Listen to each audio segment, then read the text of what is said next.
Bienvenue à tous dans une nouvelle session de Christ en moi, l'espérance de la vie. Je m'appelle Karine, étudiante vivant en Allemagne. Alors, je vais vous faire part d'une partie de mon témoignage en ce qui concerne l'aspect des médias qui ont contribué à ma perdition et à m'éloigner du Seigneur Jésus-Christ. J'ai marié au Seigneur en janvier 2019 ici en Allemagne. C'est où j'ai véritablement compris en fait ce que c'est que l'évangile. Mais je suis dans une famille chrétienne où mes parents allaient dans une église de la place et où j'ai commencé à aller à l'école du dimanche, à avoir les bases de la vie chrétienne. Mais je ne saisissais pas véritablement ce que Jésus-Christ avait fait à la croix pour moi. Je le récitais, mais je ne le comprenais pas.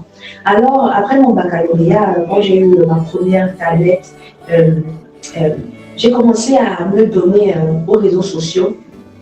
En plus de mon cercle d'amis, j'ai fait connaissance avec plein de nouvelles personnes sur Internet qui étaient à la base des inconnus et qui sont devenus par la suite mes amis. Mais ces gens-là, la plupart plus âgés que moi, ou des fois même certains même âgés que moi, mais se donnaient un rythme de vie que moi, je ne connaissais pas et qu'à travers eux, j'ai commencé à découvrir et j'ai commencé à envier.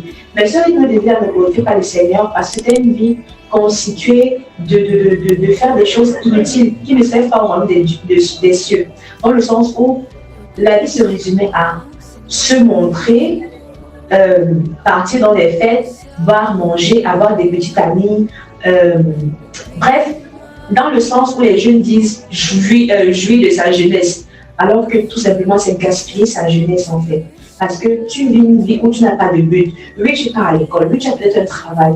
Mais à part ces deux aspects qui te semblent les plus importants de ta vie, le reste, à ce à quoi tu voues ta vie, c'est une vie de débauche, une vie de boisson, une vie où tu passes ton temps à vouloir prouver à quelqu'un que tu es mieux que lui, en voulant montrer ce que tu portes, ce que tu peux acheter, ce que tu peux t'offrir en fait. Et c'est à ce rythme de vie-là que j'ai voulu vraiment m'aligner. Mais gloire à Dieu, en 2019, arrivant ici en Allemagne, j'ai reçu encore l'évangile d'une autre manière. Et le Seigneur m'a fait grâce de lui donner ma vie en fait.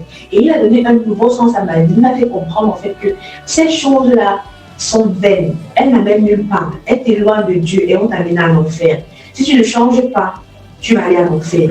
C'est comme ça que j'ai compris cela. Et j'ai pris la décision de donner ma vie au Seigneur Jésus-Christ et d'arrêter tout cela et de vouer ma jeunesse à Dieu. J'aimerais inviter en fait les jeunes. Tu peux t'habiller bien, mais donne la gloire au Seigneur. Tu peux être chrétien ne te rend pas triste, être chrétien ne te rend pas perdant.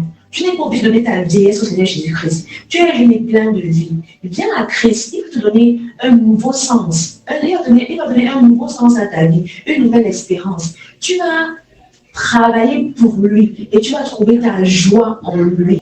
Ne repousse pas. Tu as bien entendu l'évangile une fois, deux fois, trois fois. Ou peut-être c'est ta première fois, mais ne repousse pas ta repentance. Viens à Christ comme tu es, il t'aime comme tu es, et il voudrait ton cœur, il voudrait ton attention.